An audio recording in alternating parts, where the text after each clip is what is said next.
Hi everyone, this is Amy and this is the video version of my dough and Devo class. So in this class I'm going to be showing you how to go from a little bit of starter all the way to freshly baked sourdough bread and taking you through the entire process. And then I also am just going to talk a little bit about how learning the process of sourdough has helped deepen my understanding of parts of the Bible better and also my faith in Jesus. So stay tuned and I'm going to take you all the way through. Okay, so the very first thing we're going to do is feed our starter. So if you don't have starter yet, you got to have a little bit of starter before we start any of it. So we're going to stick that on our scale, and we always are going to have at least a little bit left from the previous time. So if this is your very first time starting, you've got a little bit that maybe came in the mail from me, but I've got some at the bottom of this jar that I've been using. So I'm going to go ahead and stick that on my scale and zero it out. And then our recipe calls for 100 grams of starter. So we're going to feed our starter exactly 100 grams.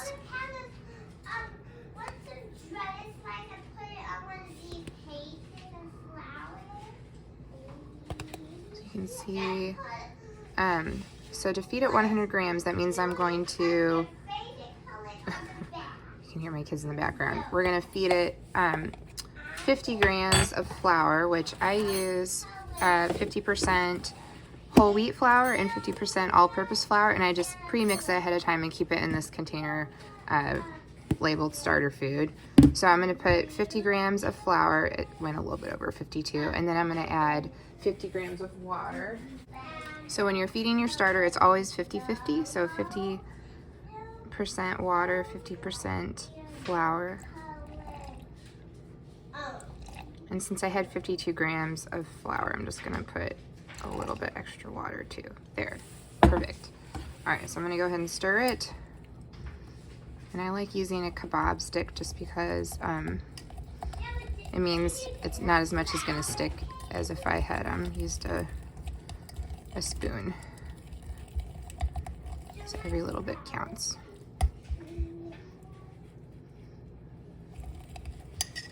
Okay. So I have it all mixed up, and I'm going to set my rubber band. This is a marker so I know how much it's grown. So it's a little hard to see, but just because mine is a little dirty from previous times, but my level is about where the rubber band is, and the ideal time for baking bread is when it's at least doubled. So it's about noon now, and I'm gonna just let it sit out, and hopefully it will have risen and be about doubled by tonight, which is when we're gonna mix it up. And I'm just gonna go ahead and put a lid on lightly, because since it's rising, it's releasing gas, and we don't want to have it on tight. So I'm just putting a lid on without tightening it. And I'm just gonna leave this out now on the counter.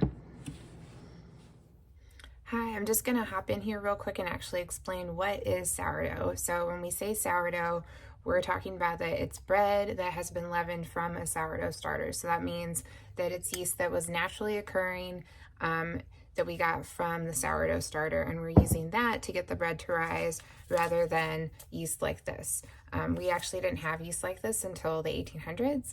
So all leavened bread prior to then was actually all sourdough.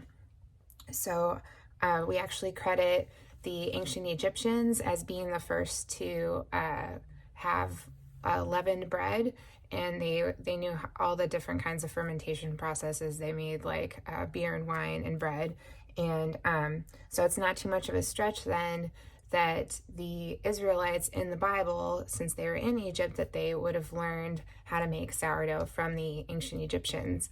And actually, it was so ingrained with their lives that when they were leaving Egypt, it says in the Bible in Exodus 12:34, so the people took their dough before it was leavened, their kneading bowls being bound up in their cloaks on their shoulders. And this was actually the verse that made me realize, I think they're making sourdough bread. But yeah, they were bounding it to their back like a baby carrier.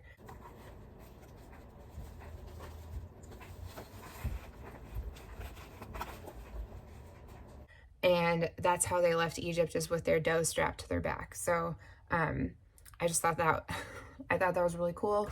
But anyway, let's keep going, and by the end of this, we're gonna have sourdough bread too. Hi everyone, I'm back, and we've given my starter time to rise. So you can see it's about doubled in size from where we've marked it.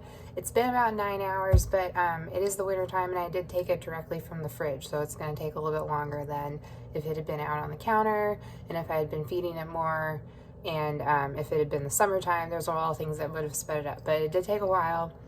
So 9 hours, but as you can see, it's nice and bubbly and happy. So we're going to use this for our recipe now. We're going to go ahead and mix it up. Okay, so we're ready to mix. We've got a bubbly starter that's ready to go. I'm going to put my bowl on my digital scale and zero it, and it should be in grams. And the first thing we're going to do actually is we're going to put the starter in here. So we're going by our recipe, which is 100 grams of starter.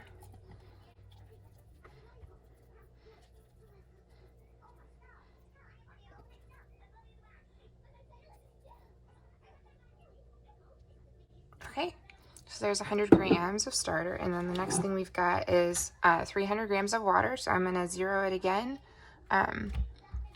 You can't really see it on the camera, but I'm going to zero it again and then go up to 300 grams.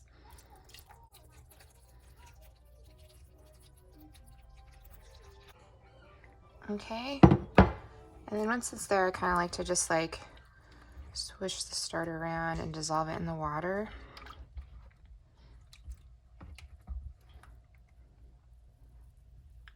Okay, now I'm going to zero it again and add 450 grams of flour. And I'm using King Arthur all-purpose flour.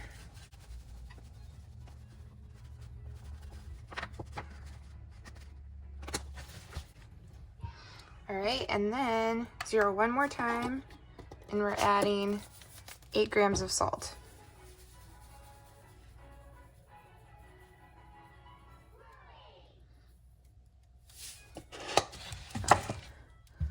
So now we're gonna mix it all up. And you can use your hands here, and that's probably the fastest way. I'm gonna try to do as much as I can with the spatula first.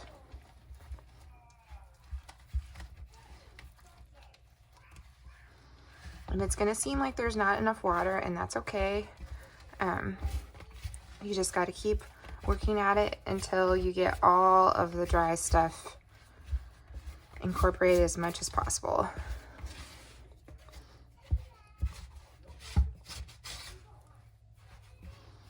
And at a certain point, it is easier to just go ahead in there and use your hands. I might be at that point.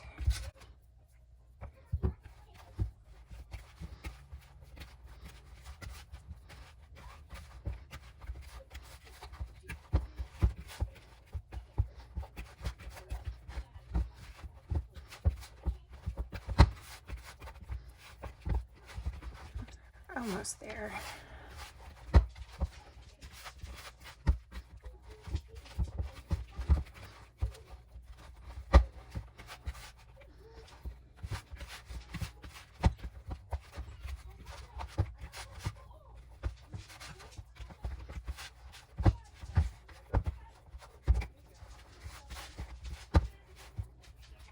Okay, so we got pretty shaggy dough. We're gonna let this sit for half an hour, and then we're gonna come back and do a stretch and fold. Oh, and I'm gonna also make sure I cover it. Okay, so I'm gonna do the first stretch and fold. It's been about half an hour. I had it covered so it wouldn't dry out. And I forgot to mention, go ahead and put a lid on your starter and put it in the fridge for next time if you haven't done that already. So I'm gonna just do that right now. Okay, so the first stretch and fold, or just the only stretch and fold if you're doing overnight sourdough, is we're gonna do 12 stretch up and fold over. Oh, yeah. So about 12 times. I lost count already. 5, I think, 6, 7, 8, 9, 10, 11, 12. Okay, so we're gonna cover this back up and leave that overnight now. Okay, Mom. Hey everyone, it's the next morning, so I'm just gonna show you my dough real quick. You can see it is risen. It's I'm not sure if it's quite doubled in size, but you can see there's lots of bubbles on the side here. If you look on top, you can see some bubbles. That's a good sign.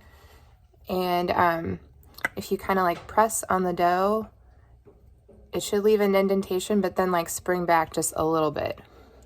So I'm gonna go ahead and I'm gonna show you how to shape this and then score it and put it in the oven. Okay, so I'm just gonna dust my surface just a little bit here. And since this was overnight sourdough, we only did the stretch and fold one time, but if you were doing like my school bus sourdough schedule, then you can do more stretch and folds and get this ready like as soon as maybe like 6 hours, depending on like the temperature in your kitchen.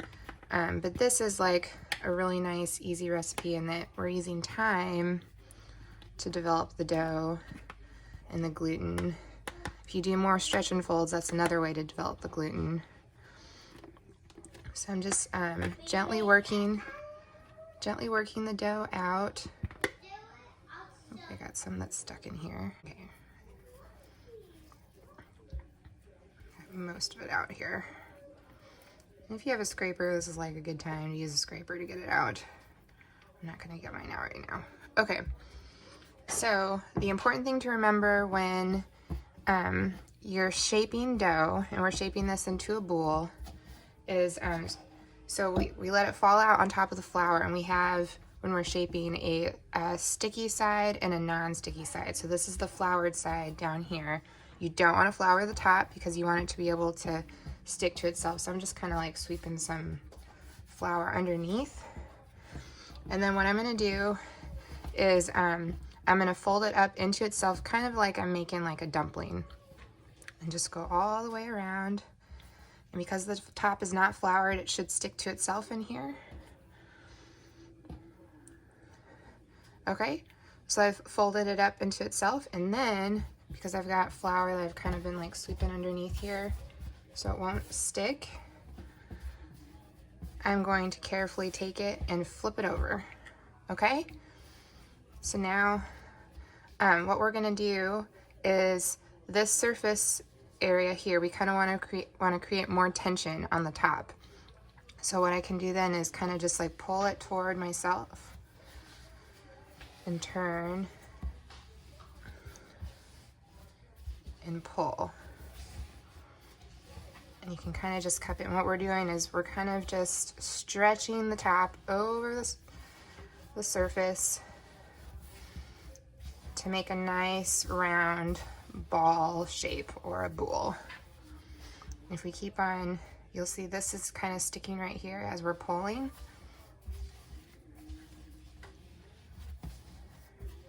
And that is how we shape a bowl.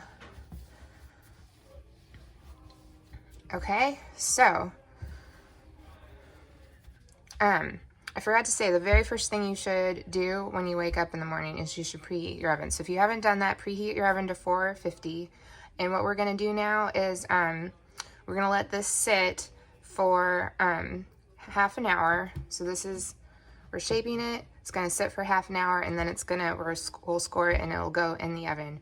If you're baking in a Dutch oven, make sure the Dutch oven is inside your oven. If you're baking in loaf pans, it's not as important, but make sure your Dutch oven is inside and preheating, and I'll see you back in about half an hour. Oh, also make sure you cover this so it doesn't dry out. So I'm just gonna put my mixing bowl on top, but you can also cover it up with a clean towel or saran wrap. Okay, so our dough has been resting for about half an hour. So I actually could have had it resting on the parchment paper, but parchment paper just makes this so much easier if you have a hot Dutch oven. I'm gonna be putting mine in a loaf pan, but I'm just gonna move it over real quick so you can kind of just grab it gently and stick it on the parchment paper. And I'm gonna score it now, which actually, what did I do with my...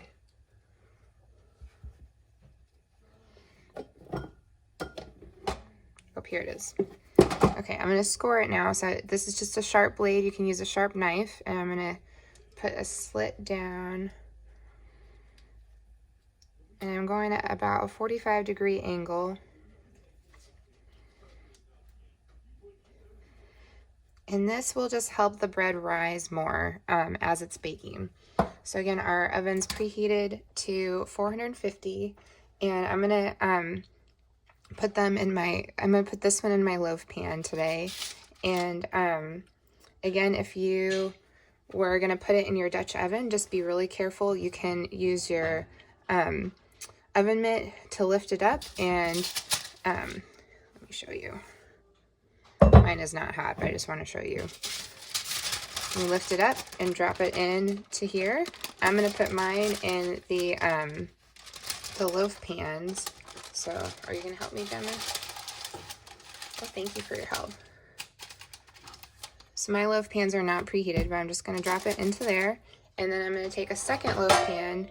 These are $4 at Walmart, by the way. Okay, so this is going to go in my oven, and this is going to go in for 30 minutes covered.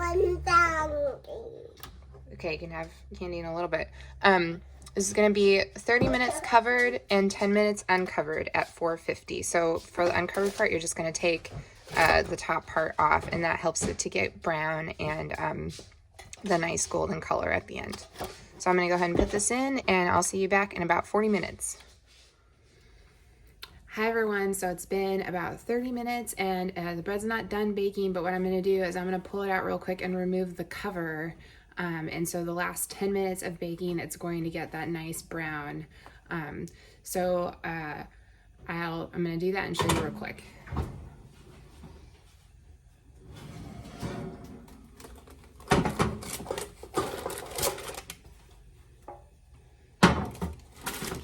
What it looks like so far. I'm going to go ahead and put it back in.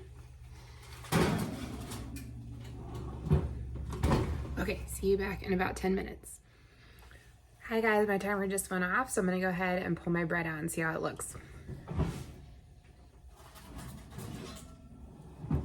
There it is. Okay, so if you want to make sure that it's done, what you can do is you can take a kitchen thermometer, stick it in, and it should hit 205, which I'm getting just 205, 207. So mine is definitely done. I'm gonna pull it out immediately, put on my cooling rack. And then the other thing you can do, if you don't have a thermometer, is you can turn the bread on its side and hear the hollow sound. The bottom of the bread should be making like a hollow sound, and that's another way that you can make sure that it's done. So, yay, we made it. I hope that you made it, and I'm gonna cut and talk a little bit about sourdough in the Bible now.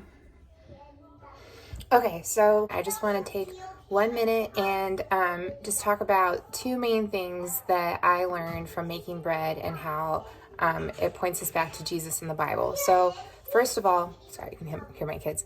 First of all, bread is not just food. The rhythm of bread in the Bible is important. So when Jesus says, I am the bread of life, if you think about, like, there was a long process. We fed the starter, we waited, we mixed the dough, we let it rise, now we're baking. If we're about to have bread for breakfast, if we were going to be making bread for dinner, we'd be starting this process again. There'd be some overlap.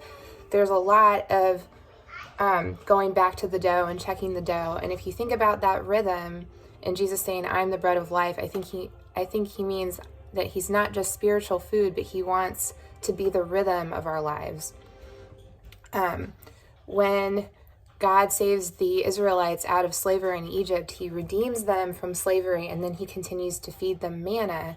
And if you think about how he fed them manna daily, that's symbolic of how he wants the Israelites then to be looking to him daily. And then that parallels Jesus later saying, I am the bread of life. The number two thing that I want to point out is in the Bible, bread is helping us to remember. So in the Old Testament, again, God lays out for the Israelites how to remember how he's redeemed them out of slavery by celebrating the Passover. And so they're remembering by eating unleavened bread for 7 days. So all of a sudden, instead of waiting for the bread to rise, they have this huge disruption in their routine, and that they're only eating flat bread. So for 7 days, they're remembering in their change in routine how God has redeemed them.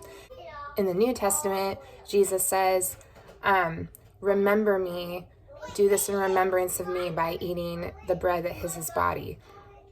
So that's just so cool to me that we're remembering with bread, and how bread is something that we eat daily. Like, God wants us to be intentional, and he shows us both ways in the Old Testament and New Testament. He wants us to be intentional in remembering him, because if we're not intentional in remembering the good news of the gospel, then we're likely to forget. And when we're intentional about remembering and being in the Word and focusing on God, then when we're doing that daily, it will change how we live our lives, because we remember all the good that God has done for us. So I want to end with a quote from a book called The Liturgy of the Ordinary. It's in the dailiness of the Christian faith, the making the bread, the doing the dishes, the praying for our enemies, that God's transformation takes root and grows. So I believe we are saved by grace, but Jesus says that in John 10:10, he says that he came that we may have life and have it abundantly. And I believe that being in the Word daily, and being in prayer, and doing this throughout our day is how we get to live life abundantly, because remembering daily will change how we live our lives. If you made it this far, thank you so much for watching. If you were successful in making your bread, I would love it if you took a sourdough selfie. I love getting those. And feel free to take some of your starter and pass it on, and you can show your friends this video and tell them what you learned and how Jesus is our bread of life.